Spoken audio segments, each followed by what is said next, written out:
Hello everyone, आज मैं आप सबके लिए एक वीडियो लेके आई हूँ जिसमें हम करेंगे केमिस्ट्री के एमसीक्यूज़ जो कि हेल्पफुल होंगे आपके कॉम्पिटिटिव एग्जाम्स के लिए। तो शुरू करते हैं। पहला क्वेश्चन है, the atomic theory of matter was proposed by. तो देखो, जब भी हम बात करते हैं मैटर के बारे में, तो मैटर का क्या मतलब होता है? Anything which occupy space and has mass। ठीक है, तो हमने क्या बोला? कोई भी चीज़ जो कि स्पेस को ऑक्यूपाई करेगी और जिसके पास भी मास होगा उसको हम बोल देते हैं मैटर। जैसे मान लो ये जो पेन है, ये स्पेस भी ऑक्यूपाई कर रहा है, ठीक है, और इसका मास भी है, तो इसीलिए ये पेन क्या हो गया? मैटर हो गया। जो तुम फ़ोन यूज़ कर रहे हो, जो तुम लैपटॉप यूज़ कर रहे हो, वो भी स्पेस ऑक्यूपाई कर रहे हैं, उनका भी मास होता है, तो वो भी क्या हो गए? मैटर हो गए। तो मैटर की जो एटॉमिक थ्योरी थी, यानी कि मैटर किसके बने हैं?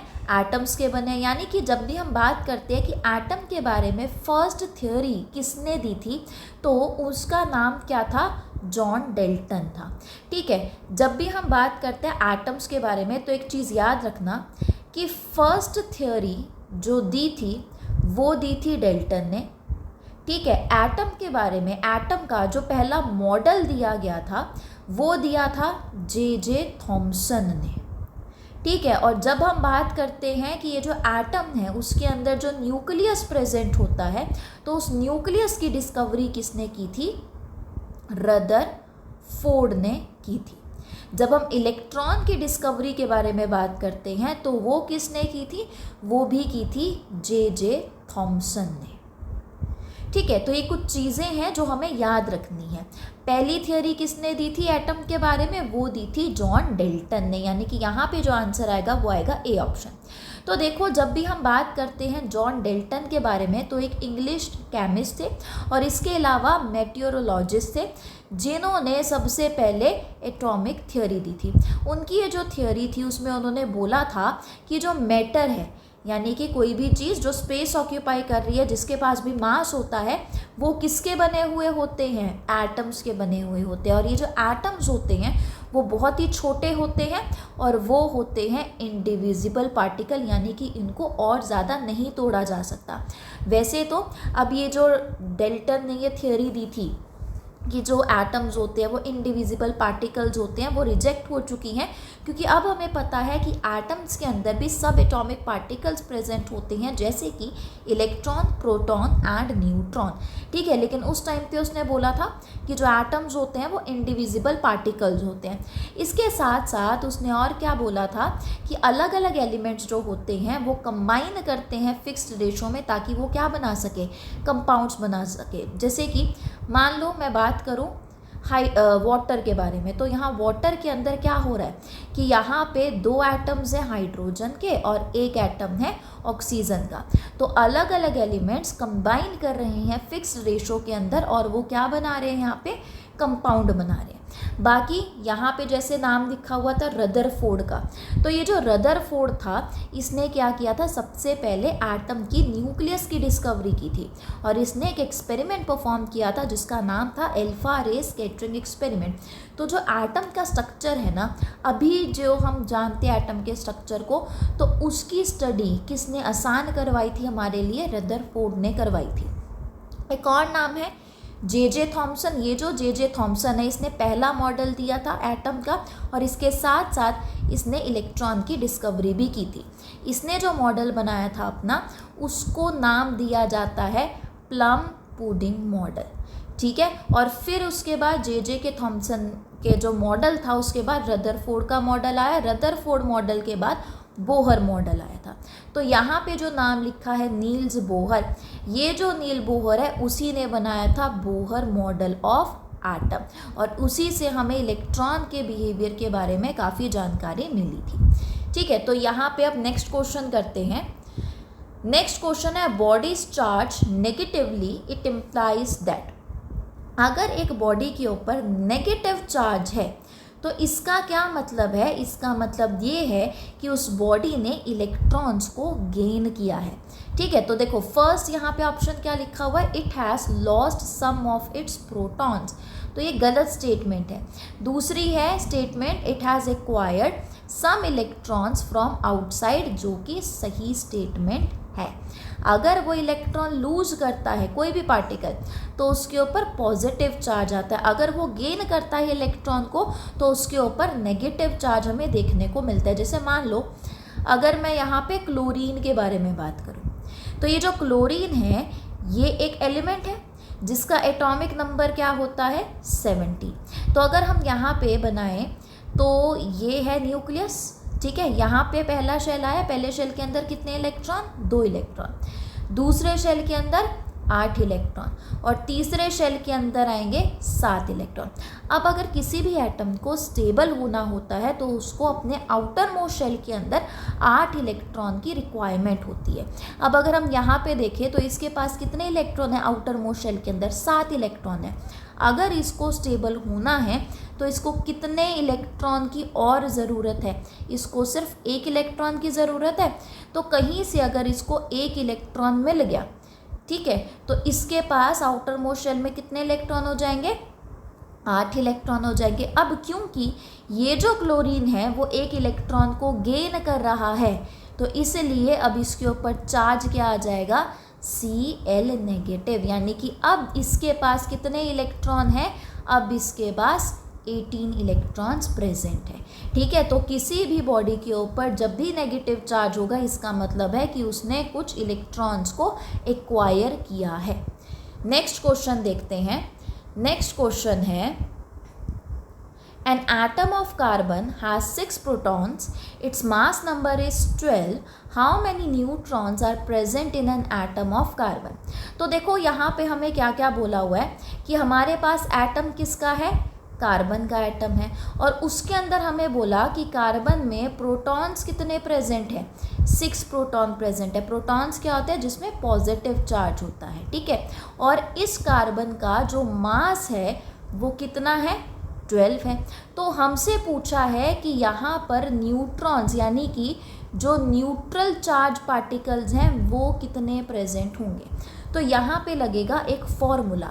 फॉर्मूला क्या होता है कि जब भी हम बात करते हैं किसी भी एटम के एटॉमिक मास के बारे में, यानी कि जब भी हम किसी भी एटम के मास के बारे में बात करते हैं ना, अब देखो जब भी हम बात करते हैं एटम्स के बारे में तो एटम्स का ज़्यादातर जो मास होता है वो कहाँ पे लोकेटेड होता है, उसके न्यूक्लियस के अंदर, और न्यूक्लियस में प्रेजेंट होते हैं प्रोटॉन्स एंड न्यूट्रॉन्स। यानी कि जो एटॉमिक मास है वो किसके बराबर होगा, number of protons plus number of neutrons के बराबर होगा। और हमें यहाँ पे एटॉमिक मास बताया हुआ है, कितना बताया हुआ है 12। प्रोटॉन्स का नंबर कितना बताया हुआ है हमें यहाँ पे 6, और हमें यहाँ पे क्या निकालना है, नंबर ऑफ न्यूट्रॉन्स निकालने हैं, ठीक है। तो अब ये 6 कहाँ पे चले जाएगा, दूसरी साइड चले जाएगा, दूसरी साइड जाएगा तो यहाँ पे माइनस में आ जाएगा। तो 12 - 6 किसके बराबर हो जाएगा, नंबर ऑफ न्यूट्रॉन्स के बराबर, यानी कि यहाँ पे हमारा आंसर कितना आएगा 6 आएगा। तो यहाँ पे हमारे पास नंबर ऑफ न्यूट्रॉन्स हमें कितने देखने को मिलेंगे, 6 देखने को मिलेंगे। नेक्स्ट क्वेश्चन करते हैं, a radioactive substance emits. अब देखो जब भी हम किसी भी रेडियो एक्टिव सब्सटेंस के बारे में बात करते हैं तो जो एक रेडियो एक्टिव सब्सटेंस होता है ना वो काफ़ी सारी एमिशंस बाहर निकालता है, और उन एमिशंस में क्या क्या प्रेजेंट होता है, alpha particles, beta particles and gamma particles. तो देखो जब भी हम बात करते हैं अल्फा पार्टिकल्स के बारे में तो ये जो अल्फा पार्टिकल्स होते हैं ये होते हैं पॉजिटिवली चार्ज्ड पार्टिकल्स।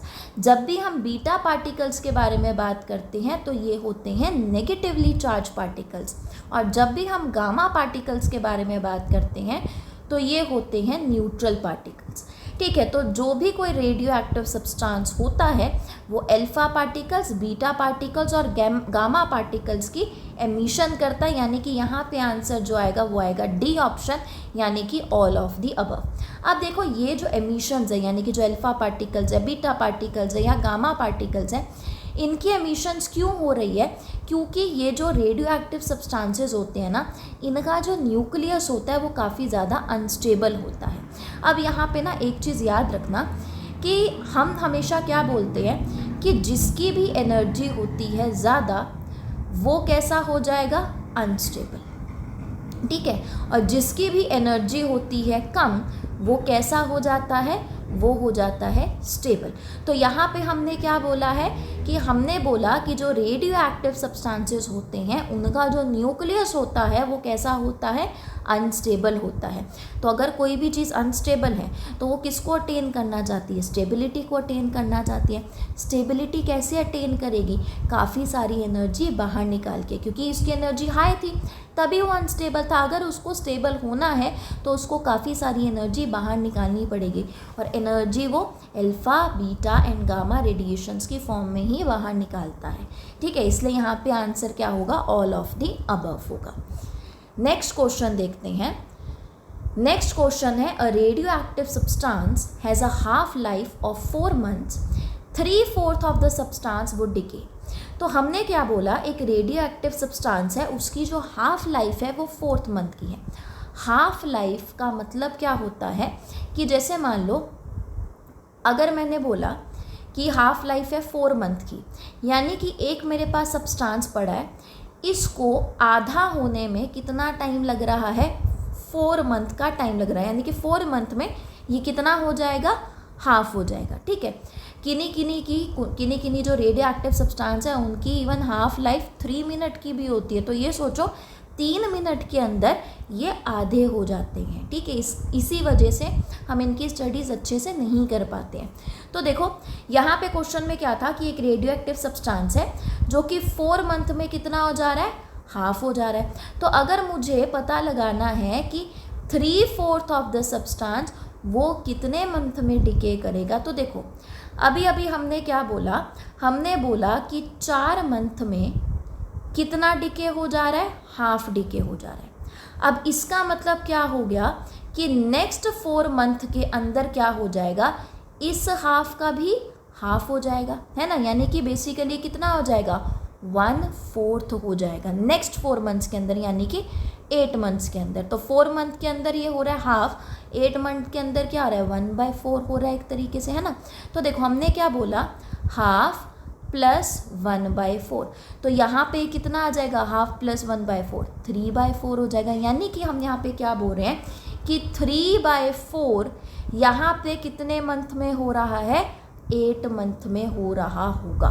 ठीक है, तो एक बार यहाँ पे भी समझो, हमने अभी क्या बोला, हमने बोला 1 मतलब कि half of the substance decay in 4 month, 4 month के अंदर जो सब्सटेंस है वो कितना हो जा रहा है, आधा, यानी कि फर्स्ट 4 मंथ्स के अंदर हाफ डिके हो रहा है। तो जो नेक्स्ट 4 मंथ्स है उसमें इस हाफ का भी क्या हो जाएगा, हाफ हो जाएगा। ठीक है, तो इन टोटल 1/2 प्लस 1/4 कितना हो गया, 3/4 डिके हो गया, यानी कि 3/4 ऑफ द सब्सटेंस कब डिके होगा, 8 मंथ्स में डिके हो जाएगा।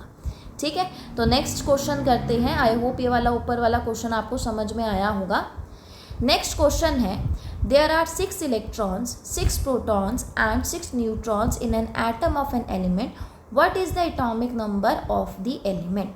अब देखो जब भी हम किसी भी एलिमेंट के बारे में बात करते हैं हमारे पीरियोडिक टेबल के अंदर, तो मान लो ये है एलिमेंट, तो इसके ऊपर एक नंबर लिखा होता है, इसके नीचे एक नंबर लिखा हुआ होता है। जो ऊपर नंबर लिखा होता है वो क्या डिनोट करता है, एटॉमिक मास।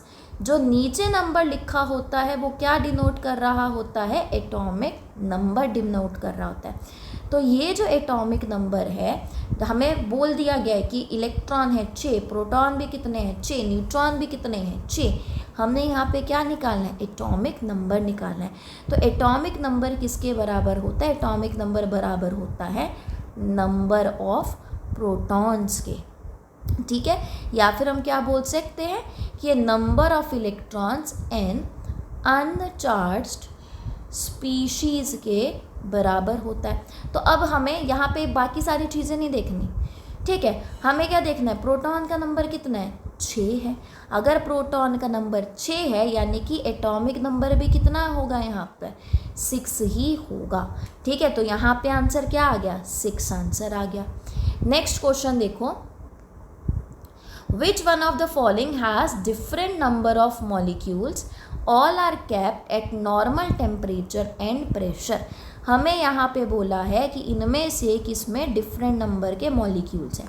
एक हमें दे रखा है 3 ग्राम ऑफ हाइड्रोजन, एक हमें दे रखा है 48 ग्राम ऑफ ऑक्सीजन, एक हमें दे रखा है 42 ग्राम ऑफ नाइट्रोजन और एक हमें दे रखा है 2 ग्राम ऑफ कार्बन। तो यहाँ पे हम क्या करेंगे, यहाँ पे हम निकालेंगे नंबर ऑफ मोल्स।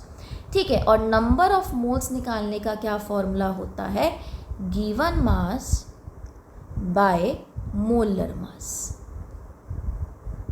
ठीक है, तो अब यहाँ पे ध्यान दो, सबसे पहले तो हम बात करते हैं हाइड्रोजन के बारे में। तो ये जो हमारे पास हाइड्रोजन है, गिवन मास कितना दिया हुआ है हमें यहाँ पे 3 ग्राम, तो ऊपर लिख दिया हमने 3। और जब भी हम हाइड्रोजन के बारे में बात करते हैं तो हाइड्रोजन का मास कितना होता है, 1 होता है। यानी कि यहाँ पे जो नंबर ऑफ मोल्स आ रहे हैं वो कितने आ रहे हैं, 3 आ रहे हैं। ठीक है, दूसरा देखो, दूसरा हमें क्या दिया हुआ है, ऑक्सीजन का दिया हुआ है। ऑक्सीजन का गिवन मास कितना दिया हुआ है, 48 दे रखा है। और ऑक्सीजन का खुद का कितना मास होता है, उसका खुद का मास होता है 16। तो 48 डिवाइड बाय 16 कितना हो गया हमारे पास, 3 हो गया। ठीक है, वहीं पे तीसरा देखो, तीसरा हमें किसके बारे में बोला हुआ है, नाइट्रोजन के बारे में बोला हुआ है। अब जब हम नाइट्रोजन के बारे में बात करें तो यहाँ पे गिवन मास कितना दिया हुआ है, 42। और ये जो नाइट्रोजन होता है इसका खुद का मास कितना होता है, 14। तो 42 डिवाइड बाय 14 कितना होगा, 3 हो जाएगा। ठीक है, तो अभी तक तो यहाँ पे हमें क्या देखने को मिल रहा है कि नंबर ऑफ मॉलिक्यूल्स सेम आ रहे हैं अपने पास। ठीक है, वहीं पे फोर्थ देखो, यहाँ पे हमारे पास दिया हुआ है 2 ग्राम ऑफ कार्बन। तो यहाँ पे गिवन मास कितना है, 2। और कार्बन का खुद का मास कितना होता है, कार्बन का खुद का मास होता है 12। तो 2 डिवाइड बाई 12 कितना आएगा, 0.16। हमसे पूछा था डिफरेंट नंबर ऑफ मॉलिक्यूल, तो डिफरेंट नंबर ऑफ मॉलिक्यूल हमें कहाँ पे देखने को मिल रहे हैं, इस 2 ग्राम ऑफ कार्बन में देखने को मिल रहा है। तो ये हो जाएगा हमारा आंसर। ठीक है, तो ये वाला जो फॉर्मूला है ना, इस फॉर्मूला को अच्छे से याद रखना कि जब भी हमें मोल्स निकालने होते हैं तो हम उसको कैसे निकालते हैं, given mass by molar mass से ही निकालते हैं। नेक्स्ट क्वेश्चन देखो, how many moles of hydrogen atom are present in 1 mole of aluminium hydroxide.